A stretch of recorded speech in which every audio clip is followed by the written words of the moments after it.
అదే RTV app వార్తల్ని క్షణాల్లో చదివే అవకాశం ఉంటుంది. ఒక న్యూస్ పేపర్, ఒక టెలివిజన్ ఛానల్ మీ చేతుల్లో ఎప్పుడు ఉంటాయి. వైసీపీ అధ్యక్షులు అలాగే ఏపీ సీఎం జగన్మోహన్ రెడ్డిపై జరిగినటువంటి దాడిపై మొత్తం రాష్ట్ర వ్యాప్తంగా సంచలనంగా మారింది. అలాగే ప్రధానంగా దీనిపై పలు ఆరోపణలు అయితే ప్రధానంగా ఉన్నాయని చెప్పాలి. ప్రస్తుతం దీనిపై మాట్లాడేందుకు అలాగే పిఠాపురం వైసీపీ అభ్యర్థి వంగ గీత విశ్వనాథ్ మాట్లాడదాం. మేడం చెప్పండి, జగన్మోహన్ రెడ్డిపై జరిగిన దాడిని ఏ విధంగా చూడాలంటారు?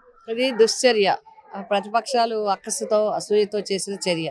ప్రజలంతా జగన్మోహన్ రెడ్డి గారి మీద జై జయజనాలు పిలుపుతున్నారు, మంగళహారతులు పెడుతున్నారు, పూల వర్షం కురిపిస్తున్నారు. అంటే అనేక రకాలుగా ప్రయత్నించారు. అన్ని పార్టీలు ఒకటైపోయి జగన్ గారిని ఏదో రకంగా ఇబ్బంది పెట్టాలని చూడటం, ఎన్నికలు మొదటి ఫేజ్లో అవ్వాల్సిన ఎన్నికలు వెనక్కి పెట్టడం, ఇలా చాలా కార్యక్రమాలు చేయడం జరిగింది. ఇప్పటికే అబద్ధాలు ప్రచారం చేయటం, ఇవన్నీ కాకుండా ఇప్పుడు ఈ విధంగా, ఎందుకంటే వాళ్ళు ఊహించని విధంగా జనం వస్తున్నారు. గత 10 రోజుల నుంచి జగన్మోహన్ రెడ్డి గారు రాష్ట్ర వ్యాప్తంగా మేమంతా సిద్ధమనే కార్యక్రమాన్ని చేస్తుంటే మామూలుగా స్పందన లేదు. చాలా విపరీతమైన మంచి స్పందన, పాజిటివ్ స్పందన వస్తుంది. కార్యకర్తలు, నాయకులే కాకుండా స్వచ్ఛందంగా ప్రజలు కూడా పాల్గొంటున్నారు. ఆ విధంగానే నిన్న విజయవాడ, కృష్ణా జిల్లా ఇవన్నీ చేసుకుంటూ వస్తే అక్కడ తీవ్రంగా రాళ్లదాడి కురిపించి ఏదో రకంగా కాంట్రవర్సీలు చేసి ప్రజల దగ్గరికి జగన్ గారిని దూరం చేయాలనే ఒక ఆలోచనతో చేసిన చర్యగా మేము భావిస్తున్నాం.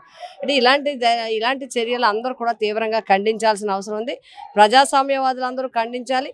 అదేవిధంగా పోలీసు వ్యవస్థ దీనికి ఎవరు పాల్పడ్డారో వెంటనే పట్టుకుని వారికి శిక్షించాలి. ఎలక్షన్ కమిషన్ కూడా చాలా శ్రద్ధగా చర్యలు తీసుకోవాలి.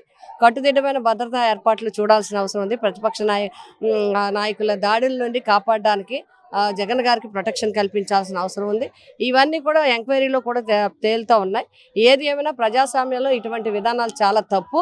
ఎవరికాళ్ళు ప్రజల దగ్గరికి తను ఏం చేస్తారు, ఏం చేయబోతారో చెప్పాలి తప్ప ఈ విధంగా ఏదో ఒక రకంగా మేము వాళ్ళు ఓడిస్తాము, వాళ్ళు లేకుండా చేస్తాం, వాళ్ళు తొక్కేస్తాం, వాళ్ళు అణగజేసేస్తాం, ఈ విధమైన డైలాగుల్లోనే తెలుస్తుంది వాళ్ళకి ఎంత అక్కసు ఉన్నది అనేది.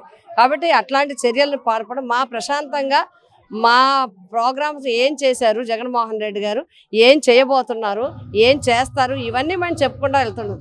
175 నియోజకవర్గాల్లోనే మీ ఇంట్లో ఏదైనా మంచి జరిగితేనే, మీ కుటుంబానికి ఏదైనా మంచి జరిగితేనే ఓటు వేయండి అని చెప్పే ధైర్యం ఒక్క జగన్మోహన్ రెడ్డి గారికి ఉంది. ఆ విధంగా ఈరోజు వారు చెప్పి ప్రశాంతంగా చేసుకుంటూ యాత్ర చేసుకుంటూ వెళ్తుంటే ఇటువంటి అలజడులు సృష్టించి కావాలని కార్యకర్తల్లో, నాయకుల్లో, ప్రజల్లో భేదాలు సృష్టించాలని ప్రయత్నిస్తే ఇది మంచి విధానం కాదు, ప్రజాస్వామ్య విధానం కాదు. అందుకే మేము అందరం కూడా ప్రశాంతంగా ప్రజాస్వామ్య విధానంలో నిరసనలు కూడా అందరూ కూడా తెలియజేస్తాం. ఆ భగవంతుడు సంపూర్ణ రక్షణ మా జగన్మోహన్ రెడ్డి గారికి ఇవ్వాలి. వారు ఆరోగ్యంగా మరింత ఉత్సాహంగా ప్రజల్లోకి వెళ్ళాలి.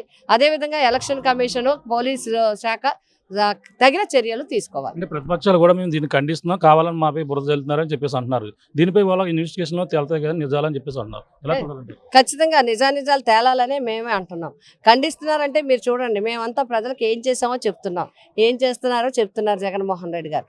కానీ వాళ్ళు ఏం చేస్తున్నారు, జగన్ గారిని ఉండనను, జగన్ గారిని ఓడిస్తాం, జగన్ గారి పాతాలలో తొక్కేస్తాం, ఈ విధానాన్ని బట్టి ఎవరు కష్టపూరిత రాజకీయాలు చేస్తున్నారు, ఎవరు ప్రజాస్వామ్యయుతంగా మాట్లాడుతున్నారు అనేది అర్థమవుతుంది. కాబట్టి వాళ్ళకి ఏం చేయాలో తెలియక ఇటువంటి అలజడి సృష్టించడానికి ఏంటంటే ఇలాంటి అలజడులు సృష్టిస్తే ప్రజలు భయపడి బయటికి రావడం మానేస్తారు అనే విధానంలో ఏవో చేయాలని చూస్తున్నారు. ఇవన్నీ కూడా కొనసాగకుండా ఉండాలంటే యంత్రాంగం కట్టుదిట్టమైన చర్యలు తీసుకోవాల్సిన అవసరం ఉంది. గతంలో కోడికత్తి డ్రామా లాగా ఇప్పుడు కూడా ఉందని చెప్పేసి వాళ్ళు అంటున్న పరిస్థితి ప్రతిపక్షాలు అంటారు. దీన్ని ఎలా చూడాలంటారు? ఇదన్నీ అదే చెప్తున్నా కదా, తప్పుడు విధానం. అసలు ఏమీ లేకుండానే ఇది తప్పు, ఇది ఎవరో చేయించారు, కావాలని చేయించుకున్నారు. ఎందుకు చెప్పాలి ఆ మాటలన్నీ?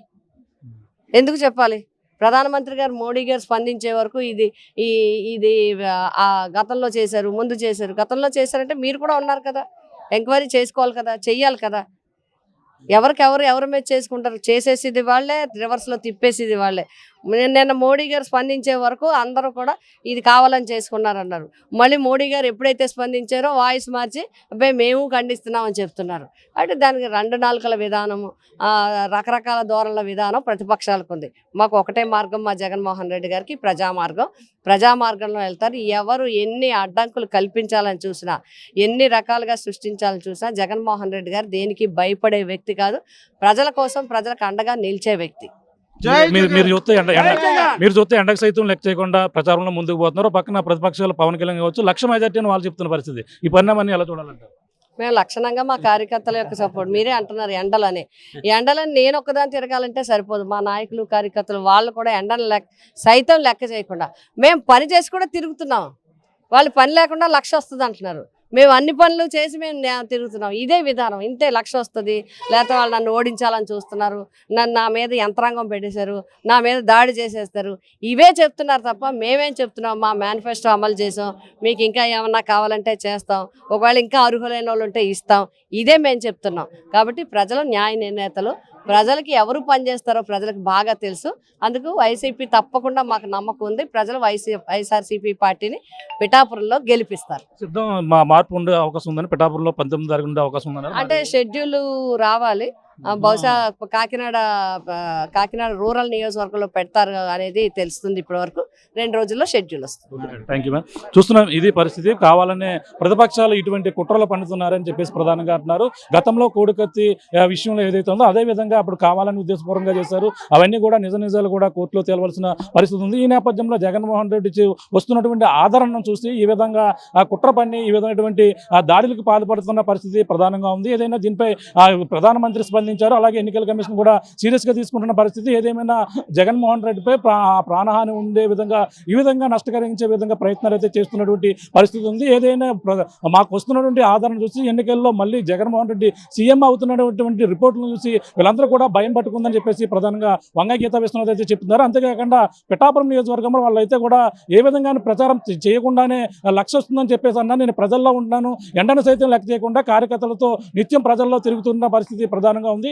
ఏదేమైనా పిఠాపురం నియోజకవర్గం గెలుపు మాత్యం. అలాగే జగన్మోహన్ రెడ్డిపై ఎన్ని కుట్రలు పడినా సరే మొత్తం రాబోయేది మళ్ళీ జగన్మోహన్ రెడ్డి ప్రభుత్వమే ఏర్పాటు చేయబోతుంది. మళ్ళీ ప్రజలకు సంక్షేమ పనులు అందించేందుకు జగన్మోహన్ రెడ్డి సీఎం కాబోతున్నారంటూ పిఠాపురం వైసీపీ అభ్యర్థి వంగ గీత విశ్వనాథ్ చెప్తున్న పరిస్థితి ప్రధానంగా ఉందని చెప్పాలి. మీకున్న తాజా పరిస్థితి కెమెరా రాముతో ప్రకాష్, RTV, పిఠాపురం నుంచి. మరిన్ని వీడియోస్ కోసం ఛానల్ ని సబ్స్క్రైబ్ చేయండి. లేటెస్ట్ అప్డేట్స్ కోసం వాట్సాప్ ఛానల్ ని ఫాలో చేయండి. అండ్ లింక్ డిస్క్రిప్షన్ లో ఉంది.